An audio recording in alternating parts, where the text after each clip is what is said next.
Greetings and salutations everyone, I'm Ekamac. This is Let's Play Oxygen Not Included. In the last episode we invited a new duplicant into our colony, Jean. We've set up we've started putting our whole base together. And well, sorry Jean, it's now your time off, but yeah. Actually, while I'm here, I should probably give Hassan a hat just so I can tell at a glance who does what job. But yeah, we're making a little bit of progress. Hassan, I didn't mention this last time, but the more skill points you put into digging, the harder you can get with your digging. So this stuff here, abyssalite. We can't dig that because nobody has the skill for super hard digging. And until recently, you see how there's these ones with little diamonds? Those can't be dug up by anyone but Hassan because only Hassan has the ability to dig through the hard materials. So although this area would look close, we actually weren't able to dig it up until we just got the skill to do that. So they do keep you confined to this little sandstone biome until you get a few days under your belt. Anyway, I should probably look at where I want to actually go. I think what I want to do is I want to dig my way over here so I can get at this food because this mealwood isn't going to be around forever. Eventually this oxalite is going to die and the mealwood is going to die along with it. And even without that, food rots, and we want to get the food.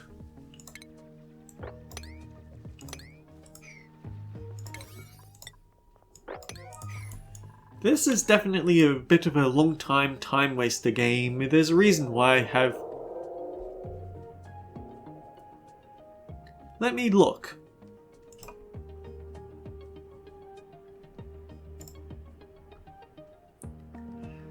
Over 3,000 hours! I've played this game for a very long time and I'm not very good at it still.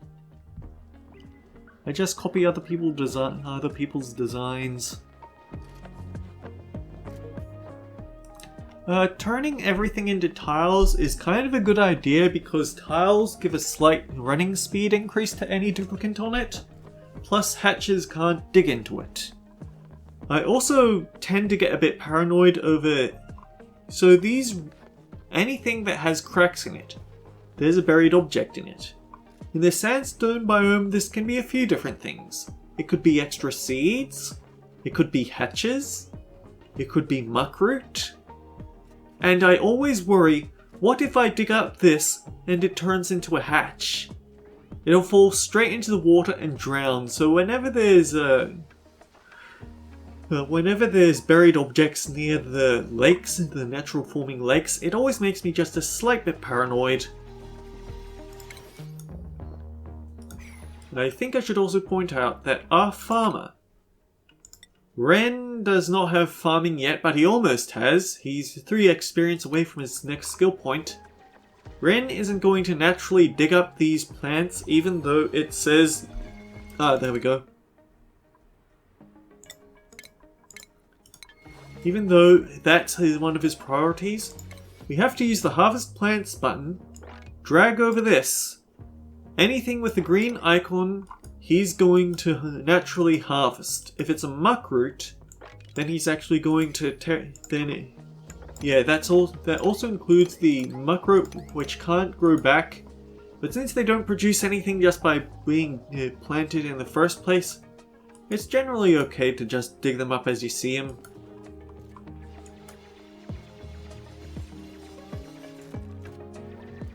Eventually, I should probably aim to dig this one tile lower, but as long as there's this lake here, I'd feel a little bit worried about doing that. Water is not a sterile environment, so the food here, if it gets flooded, it speeds up its decomposition.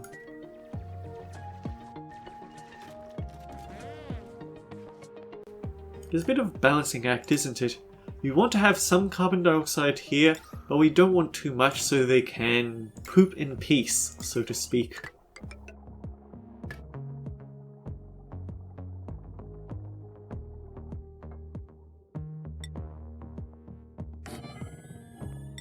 No point in being picky at the moment. We might as well just build a generator and a jumbo battery here so we can fuel this algae generator. The reason we want to do that? Because we need an income of oxygen, because we do have oxalate still, but it's eventually going to run out. Better to try and conserve it by swapping over to algae at the moment.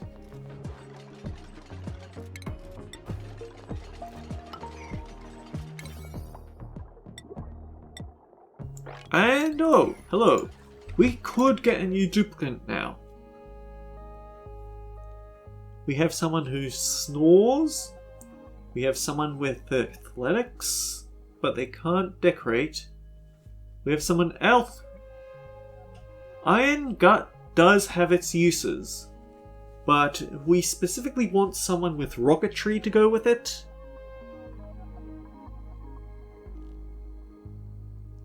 Shriveled taste buds would be nice because it means that our morale will be high on Ada at the start. We don't need her animal loving.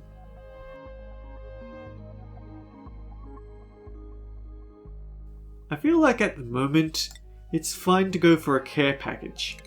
Water is precious around here because we don't have a way of So this up here, it produces specifically polluted water. We can't use that as it is. It can't be used in the supercomputer, it can't be used in the water cooler, it can't be used anywhere. So, and also the thing, look at the temperature for water. At 0.6 degrees Celsius, it freezes. So if we were to change this into water as it is, it would immediately turn into ice and rupture whatever it is that we're using to convert the polluted water, so we'd need a way to heat all this up.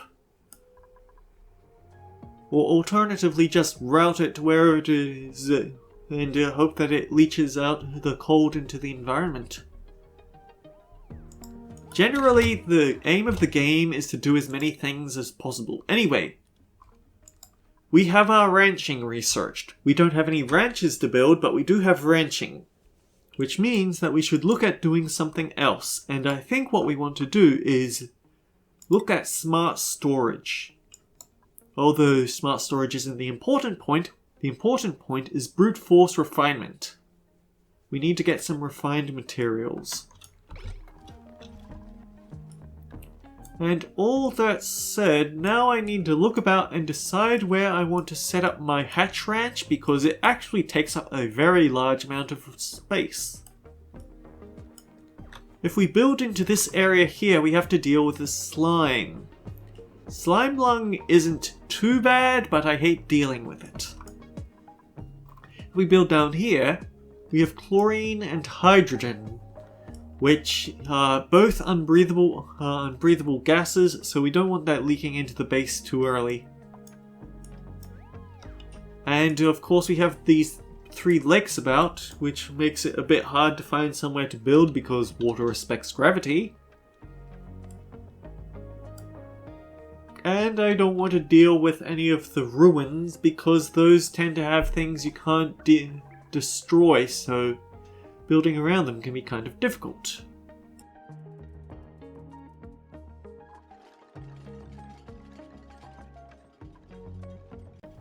Alright, we start building the ranches here, even though this is usually where I put my bedrooms. Not the temporary bedrooms over here, I mean. So...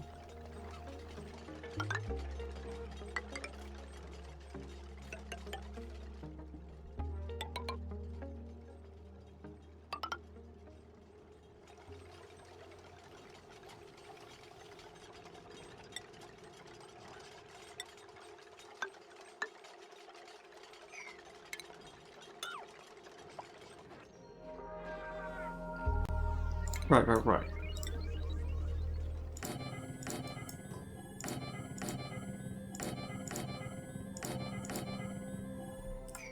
The ranches will be roughly this far in. So what we want is, we want critter drop-offs.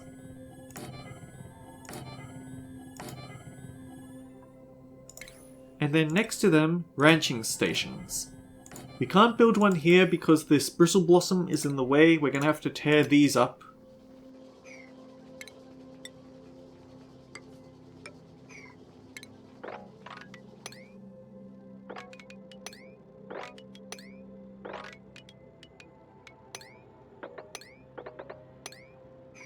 We can't actually build this here yet because this is abyssite and Digger isn't strong enough to dig it up. But we don't have to worry about that too much because we can still put down the schematics for building it. Always make sure you put down tiles because hatches will burrow into anything else. On the very far left we want the critter feeders. And then, another little trick. Build a pneumatic door, and then a tile in this pattern. The hatches will all be kept on the right side of the ranch. But the huge area to the left is for a specific purpose. Mainly, the hatches won't feel as overcrowded even though they only have 4 spaces to walk. So they're kept close to the ranching station, and whenever someone comes over to groom them, it'll be a very short walk for them to get there. It's a lot better than building humongous 96 tile wide ranches for them, at least. Well, there's a little tricks with the AI to make life a lot easier that you might as well take.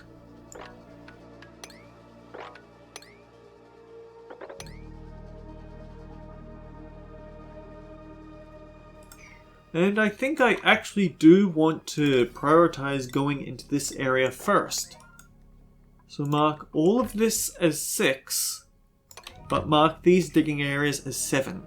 Because the thing is, for some reason, because all of this is part of a scripted point of interest built into the area, they don't have slime lung, as opposed to any other patch of slime that you'd expect.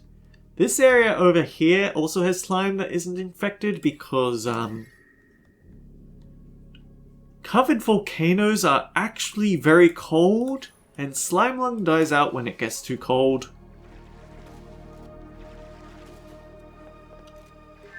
But if slime lung gets into the polluted oxygen, then you have a problem. I want to build a little ladder up here. I want to mark these plants for harvesting, so they spend as little time waiting for someone to harvest them as possible. And I want someone to submit a bioscan to this door. Because this is actually a very good thing to get access to early in the game, and there was actually nothing here that could stop us from digging this way. Oh, right, slime. Best to set a precedent now.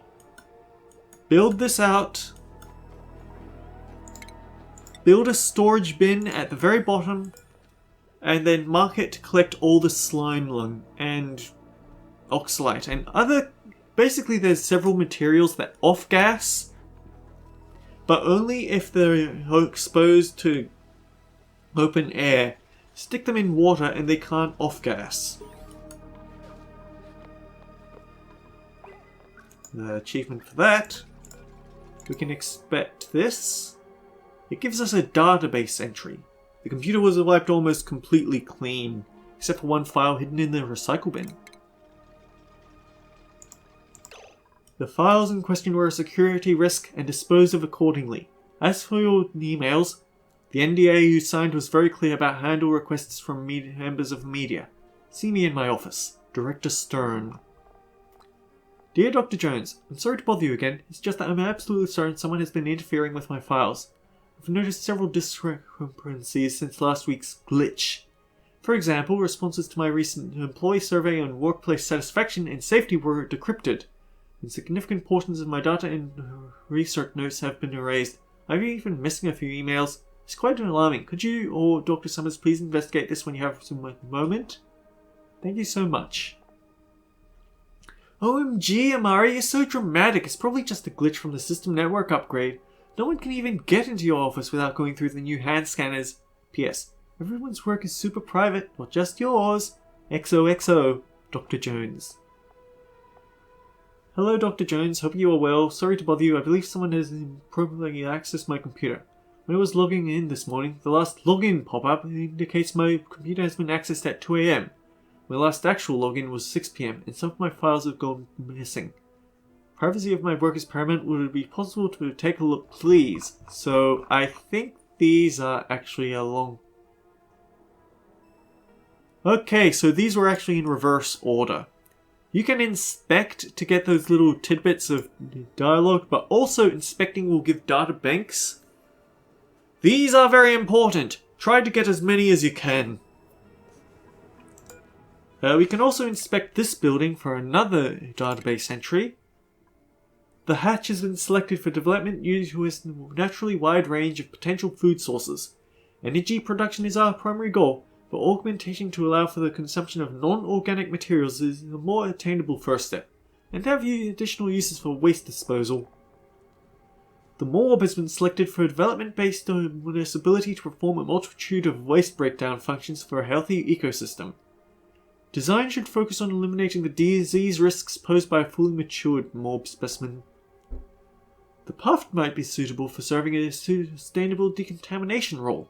Financial design must focus on the efficiency of these processes. Wheezeworts are an ideal selection due to their low temperature, their low nutrient requirements and natural terraforming capabilities. So this is all talking about critters and plants that we're going to see.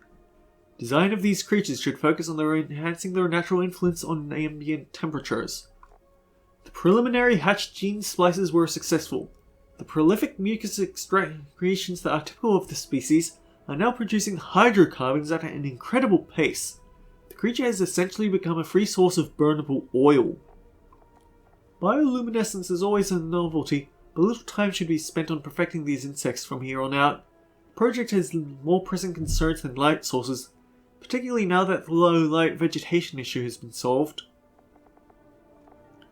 Geneticist. The primary concern raised by this project is the variability of environments that the colonies may be forced to deal with. The creatures we send with a settlement party will not have had the time to evolve and adapt to a new environment.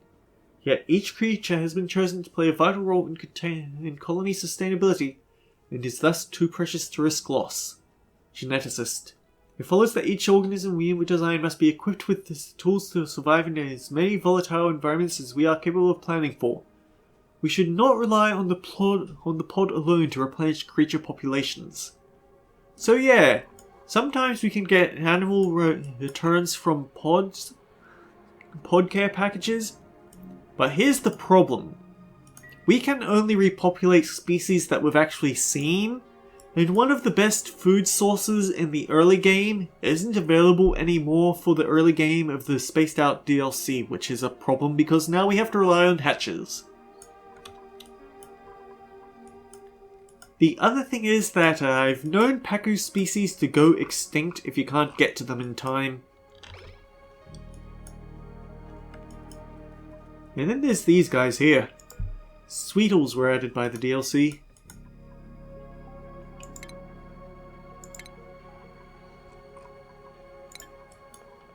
But anyway, the neural facilitator. This is going to be useful. Hassan, go over there.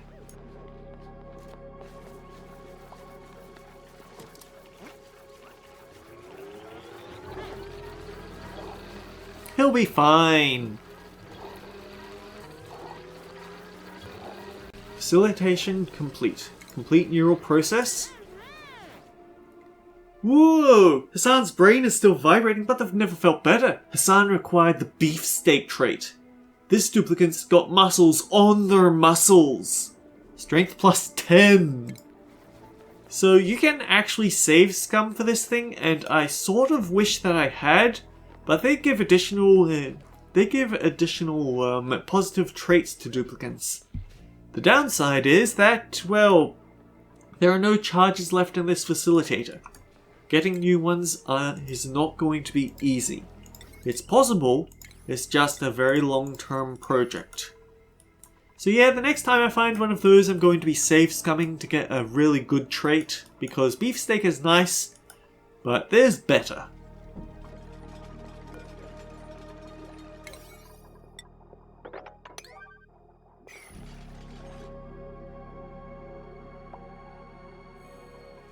I mean, just think about what it would be like to put that on Jean here. Oh wait, no, wait. Oh right, sorry. I forgot that we didn't get the person with tiding and supplying. We got Jean because cook and space morale.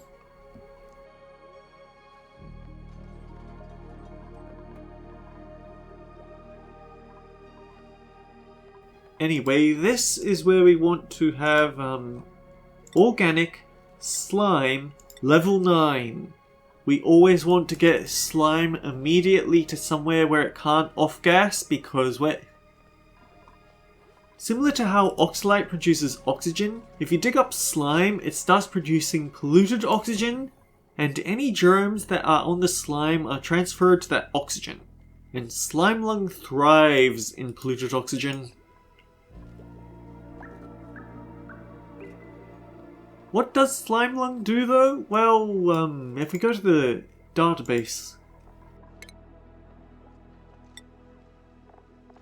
it doesn't actually say it quite here, but this is basically a way to tell how these germs multiply or don't.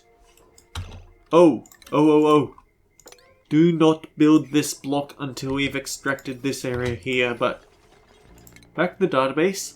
So, if it's on slime or polluted oxygen, it will multiply, that is, the number of germs will increase, and it will increase far further than expected than it would on usual things. It's inhibited by gas, but it's killed by anything that's solid, oxygen, or liquid. So if it doesn't fall under slime or polluted oxygen, then it's going to slowly die off. But if it's on bleachstone or surrounded by chlorine, then it's going to die off very quickly. Also, if the temperature is too low or too high, then it dies. It's just easier not to let the stuff escape into the polluted oxygen in the first place.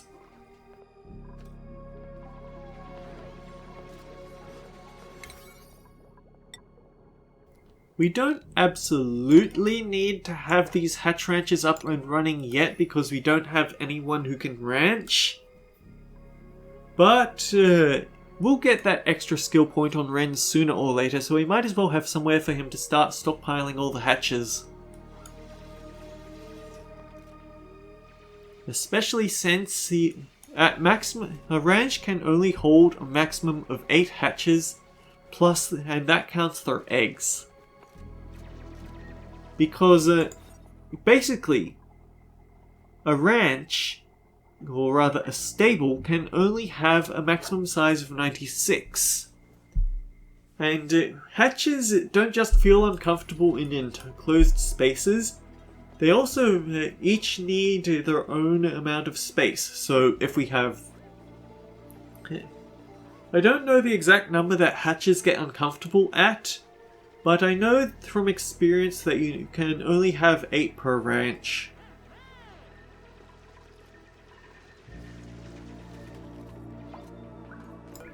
So, we just tag this for hatchling. Give it a level 9 priority, and now only 4 hatches will be brought here when we start wrangling them. Which is important because we want to leave some room for them to produce eggs. And, well, we can go a little faster now, I guess. This is probably why these games take so long. I'm scared of having it on fast forward. Oh, speaking of eggs, he just laid one. One little trick I like to do is wait for wild animals to lay eggs and then wrangle them, and that leaves a wild animal while also giving you ones to tame and breed eggs with.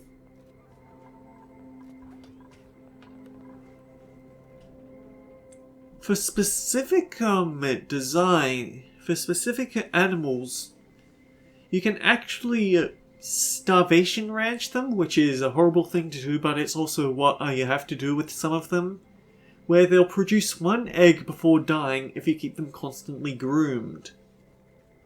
So if you first encounter them in the wild, what you do is you just leave the eggs behind. You wait for them to lay an egg. When they do, you catch them, stick them in a ranch them, and then, well, you'll have a wild. They'll be starvation ranch, so they'll always produce an egg, then die. But you also have a wild one, which will produce its own wild egg, and then you can ranch that and bring it into the ranch, and now you have two that are producing an egg before they die. And so you can actually kind of cram up a lot more than you would have been able to had you just starvation ranched the first one and their egg. But that's with a very specific species.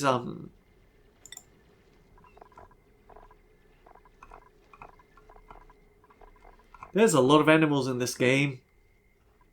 Shove-vole.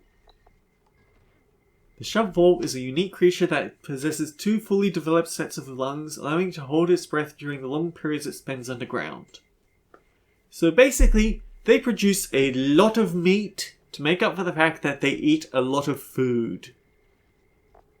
And unfortunately, there aren't any on this first asteroid, so we can't just wait for them to start showing up on the printing pod.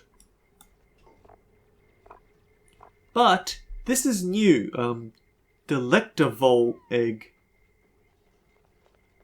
I think this was just added by the update that came out like yesterday or the day before. So what do they have? They have the same temperature range, and they eat roughly the same foods, which means that they have some sort of extra advantage or breeding requirement that comes into play sometime later, I guess.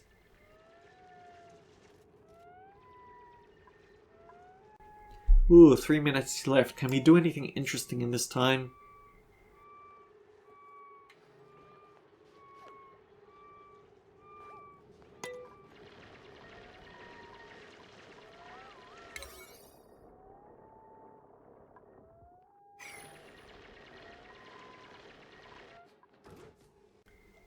I don't think so.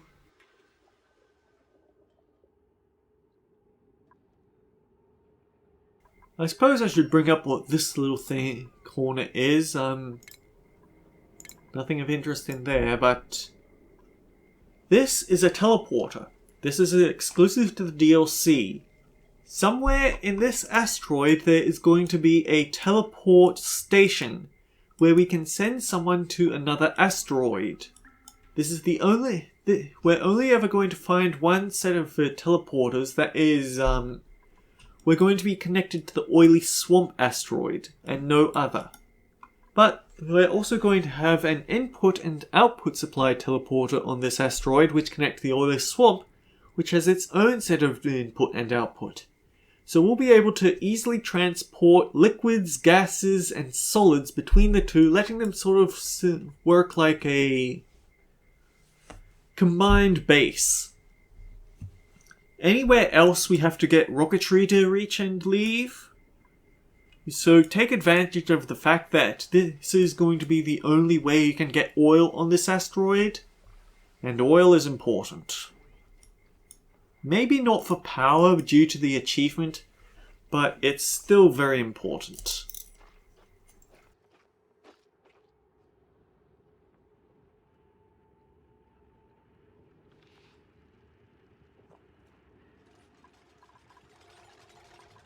Actually, what we were talking about before with the slime lung being disinfected by chlorine, that's what this stuff is. All the green gases in these, I think they're called caustic biomes? The problem is that it also disinfects everything else, so if this gets into your base, it can cause a bit of problems with the oxygen. It's not going to be critically dangerous for the duplicants. They're all smart enough to hold their breath when they're somewhere they can't breathe. It's just that it's a lot harder to manage the gas because it sort of breaks up into little puffs here and there. It's better to have a way to completely contain the gas before you open it up. But in an emergency, it's not going to be the worst thing to happen to you. If you're in an extreme rush to get there. Anyway, that's the 30-minute mark, so next time on Let's Play Oxygen Not Included, we're going to do a lot more waiting about. Until then, guys, take care. I'll see you all around. Also might as well mark this thing out as for hatches. Sandstone primarily. Sandstone is what we aren't going to need for the long term, so we might as well feed that to them. Eventually sand becomes important when we turn it into glass, but it's the only thing we have on easy access. Never let your hatches eat dirt. Anyway, till next time guys, take care, I'll see you all around.